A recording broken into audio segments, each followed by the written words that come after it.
একটা নতুন ভিডিওতে তোমাদের সবাইকে স্বাগত জানিয়ে আবারও আজকের একটা নতুন ভ্লগ নিয়ে চলে এসেছি। আর ভ্লগটা শুরু করছি আমি আমাদের বাপের বাড়ি থেকে, এখানকার বাগানে থেকে। তো এই যে দেখতেই পাচ্ছ গাছে কত সুন্দর পেঁপে হয়ে আছে।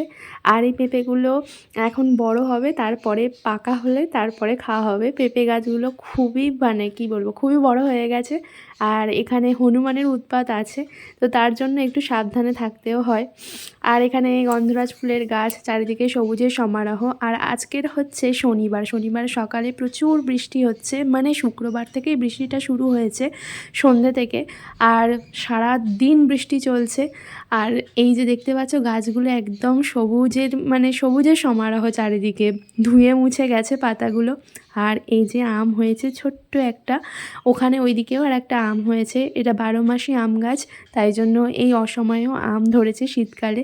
এই যে এই একটা আম হয়েছে, আর ওদিকে আর একটা আম আছে, এই আর একটা আম, এই দুটোই আম হয়েছে আর কি। আর এখনও মুকুল আছে। তো তোমাদের সাথে আজকে শেয়ার করব আজকের স্পেশাল একটা রান্না মায়ের হাতের সব রান্নাই স্পেশাল, যদিও তাও এটা হলো মোচা চিংড়ির ঝাল।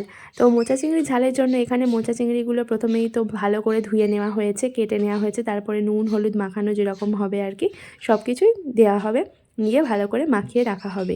আর চিংড়িটা ভাজা হবে, তার জন্য কড়াইতে তেল প্রথমেই দেওয়া হয়েছে। তো দেখতেই পাচ্ছ এখানে চিংড়িগুলো ভালো করে কেটে ধুয়ে রাখা আছে, এবারে নুন আর হলুদ দিয়ে মাখিয়ে নেওয়া হবে। আর তোমরা যারা নতুন আছো অতি অবশ্যই চ্যানেলটা সাবস্ক্রাইব করে পাশে থেকেও, পাশের বেল আইকনটা প্রেস করে দিও ভিডিও নোটিফিকেশান আগে পাওয়ার জন্য। আর ভালো লাগলে চ্যানেলটা কিন্তু অতি অবশ্যই সাবস্ক্রাইব করে দিও, আর লাইক করে দিও, কমেন্ট করতে ভুলো না কিন্তু, ঠিক আছে? তো চলো এবারে দেখা যাক। এগুলোকে ভালো করে মা মাখিয়ে নিয়ে এবার একটা একটা করে ভাজা হবে। আর চিংড়ি আগে থাকতেই তোমাদেরকে একটা টিপস আমি বলে দিই, যে চিংড়ি কিন্তু বেশি ভাজলে চিংড়ির যে শাঁসটা থাকে সেটা শক্ত হয়ে যায়, তেতো হয়ে যায়। তাই চিংড়ি একটু হালকা ভাজলেই হবে আর কি, মানে মোটামুটি একটু ভাজা ভাজা হয়ে যাবে তখনই চিংড়িটা তুলে নিতে হয়, নাহলে কিন্তু শক্ত হয়ে যাওয়ার একটা সমস্যা হয়ে যায় শাঁসগুলো। আর চিংড়ি বেশি ভাজলে ঘি থাকে তো চিংড়িতে, তার জন্য তেতো হয়ে যায়। তো মোটামুটি হালকা করে ভেজে নিলেই হবে, যাতে চিংড়ির ওই গন্ধটা চলে যায়। তো দেখতেই পাচ্ছ এখানে এই যে দাঁড়াগুলো এগুলোও দেওয়া হয়েছে। আর চিংড়িগুলোকে এবারে ভালো করে বলতে হালকা করে ভেজে নিতে হবে। আর আজকে দুপুরের মেনু আমাদের এই যে চিংড়ির ঝোল, ঝোল ঝাল যাই বলো না কেন। আর হচ্ছে ভাত, আর একটা সবজি আর কি আছে, ডাল আছে। তো বিভিন্ন রকমের সবজি দিয়ে একটা চচ্চড়ি আর ডাল। এখানে মা চিংড়িগুলো ভালো করে ভেজে নিচ্ছে। আর মা যেহেতু রান্নাটা করছে তাই ভাবলাম তোমাদের সাথে শেয়ার করে দিই, তোমাদেরও ভালো লাগবে। তো দেখো এখানে চিংড়িগুলো কিন্তু খুব সুন্দর করে হালকাভাবে লাল লাল করে ভাজা হয়ে গেছে। এগুলো কিন্তু হালকাভাবেই ভাজা, কিন্তু একদম কাঁচাও না আর খুব শক্ত হয়ে যাবে সেরকমও না। তো এবার ভাজার পরে যথারীতি কড়াতে তেল আবারও দেওয়া হয়েছে। এরপরে একে একে পেঁয়াজ কুচি দেওয়া হবে, টমেটো কুচি দেওয়া হবে। তো তোমরা ভিডিওটা কিন্তু কন্টিনিউ দেখতে থাকো।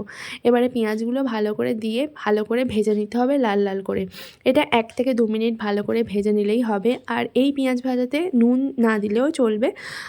তো নুনটা অনেক সময় দেয় পেঁয়াজের, যাতে নরম হয়ে তাড়াতাড়ি ভাজা হয়ে যায়, কিন্তু না দিলেও চলবে। এমনি নর্মালি নুন মানে পেঁয়াজটা ভেজে নিলেও হবে। এবারে টমেটোটা দিয়ে আরেকবার একটু ভালো করে নাড়াচাড়া করে নিতে হবে, এখানে দেখতেই পাচ্ছ। আর তোমাদেরকে আরও একবার জানিয়ে রাখি, ভিডিওটা প্লিজ লাইক করে দিও, কমেন্ট করে দিও, আর চ্যানেলটাকে সাবস্ক্রাইব করে দিও যদি ভালো লাগে। তো এখানে দেখো ভালো করে ভাজা হয়ে গেছে। আর এই যে চিংড়িগুলো এদিকে ভাজা রয়েছে। আর তরকারিতে দেওয়ার জন্য রসুনগুলো ভালো করে বেটে নিতে হবে। তো মা এখানে রসুন বাটাটা ভালো করে দিয়ে এবারে আবারও নেড়েচেড়ে এটাকে লাল লাল করে ভেজে নেবে। তো এখানে তো সব কিছুই ভাজা হচ্ছে, আর ওদিকে কিন্তু আমি ভাতটা বসিয়ে দিয়েছিলাম। তো ভাতটা হয়ে গেলেই তারপরে খাওয়া হতো আর কি তরকারিটার সাথে।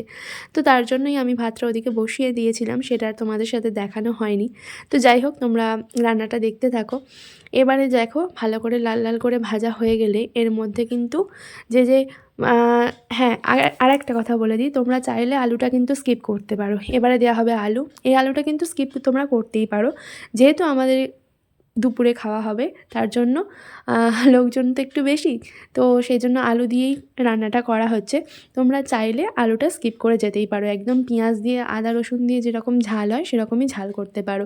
আলুটা দেওয়ার জন্য তরকারিটা একটু বেশি হবে, তার জন্য এখানে আলুটা দেওয়া, শুধু ঝাল দিয়ে তো আর মানে এতজন লোকের খাওয়া দাওয়া হয় না, তো তার জন্য এখানে আলু দেওয়া।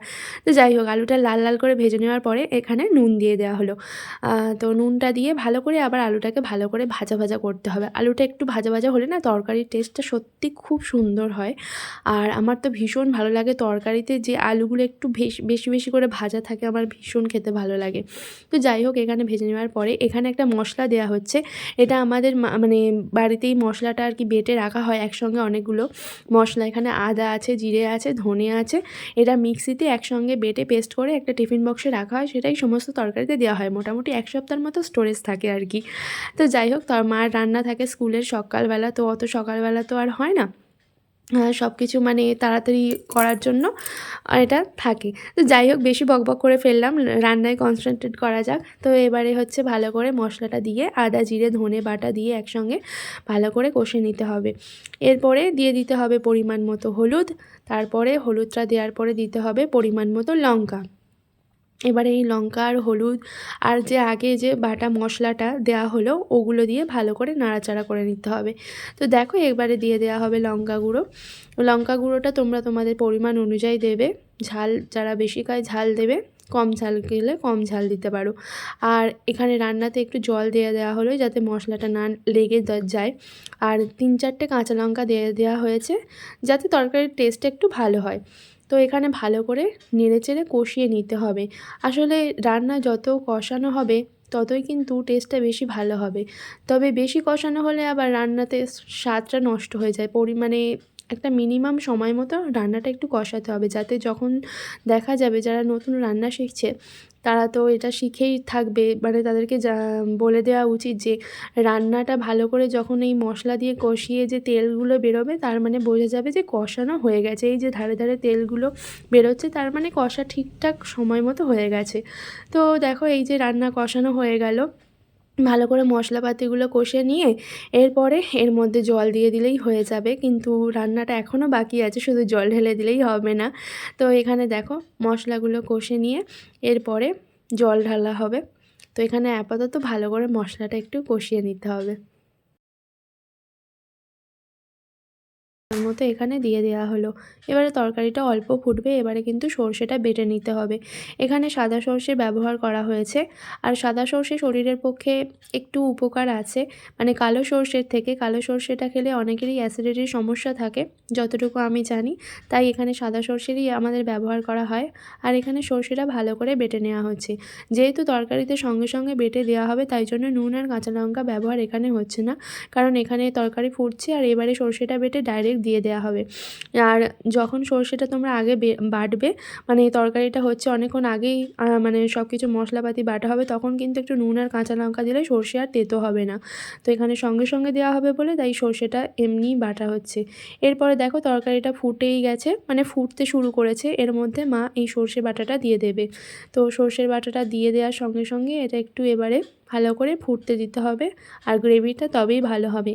চিংড়ি মানেই সর্ষে বাটা মাছ। কিছু কিছু মাছ আছে যে মাছগুলোতে সর্ষে বাটা দিলে তবে তার টেস্ট হয়, ঘনত্ব হয়, তরকারিতে ঘন হয়। তো যাই হোক, এখানে ভালো করে দেখতেই পাচ্ছ সর্ষে বাটাটা দিয়ে দেওয়ার পরে নেড়ে দেওয়া হলো। এবারে দিয়ে দেওয়া হবে চিংড়িগুলো।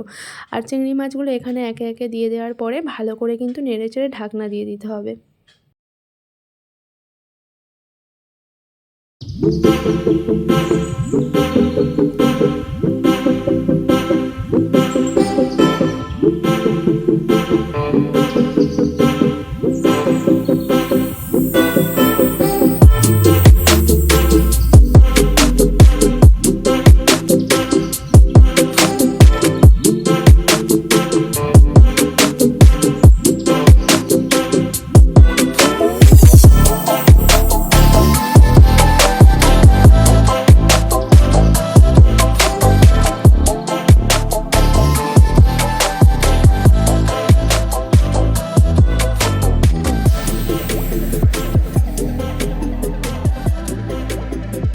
তো চলো, এবারে ঢাকনাটা খুলে দেখতে হবে কতদূর কী হলো।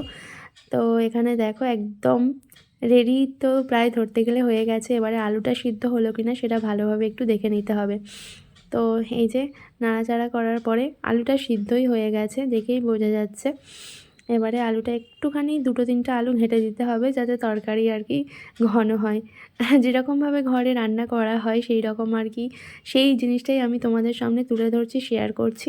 তো ভালো লাগলে অতি অবশ্যই কিন্তু আরেকবার বলছি, চ্যানেলটা সাবস্ক্রাইব করে দিও, পাশে থাকা বেল আইকনটা প্রেস করে দিও, আর অতি অবশ্যই ভিডিওটাকে লাইক করে কমেন্ট করে জানিও কেমন লাগছে তোমাদের।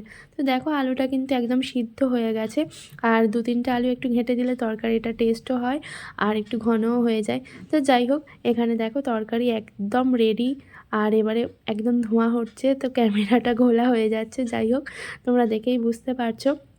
আর একটু ঝোল মারতে হবে, তবে তরকারিটা একটু ঘন হবে। তো অল্প করে আঁচটা কমিয়ে দিয়ে, মানে আঁচ বলতে এখানে হচ্ছে গ্যাসটা কমিয়ে দিতে হবে। তার আগে ওপর থেকে একটু সর্ষের তেল দিয়ে দেওয়া হয়। এটা আমরা মানে দিয়ে দিই যে চিংড়ির ঝাল হোক আর ঝোল হোক, মোচা চিংড়ি বিশেষ করে বা কুঁচো চিংড়িতে তরকারিটা নামানোর আগে একটু কাঁচা সর্ষের তেল আর চেরা কাঁচা লঙ্কা দেওয়া হয়। এখানে যেহেতু প্রথমে কাঁচা লঙ্কা দিয়ে দেওয়া হয়েছিল, তাই এখানে আর কাঁচা লঙ্কা ব্যবহার করা হলো না, শুধু ওপর থেকে সর্ষের তেলটাই দেওয়া হলো। আর এ দিলে ফ্লেভারটা একটা অন্য রকমের হয়। তো এবারে সর্ষের তেলে দিয়ে দেওয়ার পরে কাঁচা ধনেপাতা, এখানে একদম পুরো টাটকা ধনেপাতা, তো সেই ধনেপাতা একটু ছড়িয়ে দেওয়া হলো ওপর থেকে। আর এবারে একটু এগুলোকে ঢেকে দেওয়া হবে, যাতে ভালো করে ভেপারটা তরকারির মধ্যে ভালোভাবে যায়। কষানোর সময় ধনেপাতাটা দিলে কি হয়, ওর ফ্লেভারটা চলে যায়, মানে কষতে কষতেই চলে যায়। তো শেষের দিকে ধনেপাতাটা দিয়ে একটু যদি ঢাকা দিয়ে রাখা হয়, তাহলে তার ফ্লেভারটা খুব ভালো পাওয়া যায়। তো এবারে দেখো তরকারি নামানোর আগে ওই জন্য আমাদের ধনেপাতাটা দেওয়া হয়, তো ভালো ফ্লেভারটা থাকে আর কি। এই যে ঢাকা দিয়ে একটু রেখে দেওয়া হবে। এবারে দেখো একদম তরকারি রেডি, নামিয়ে নেওয়া হয়েছে, আর ওপর থেকে আবারও একটু ধনেপাতা গার্নিশিংয়ের জন্য দিয়ে দিয়েছি। আর একদম গরম গরম মোচা চিংড়ির ঝোল বা ঝাল যাই বলো না কেন, রেডি হয়ে গেছে। আর তোমাদের কেমন লাগলো ভিডিওটা অতি অবশ্যই জানিও। আজকের মতো এই পর্যন্ত, টাটা, সবাই খুব ভালো থেকো।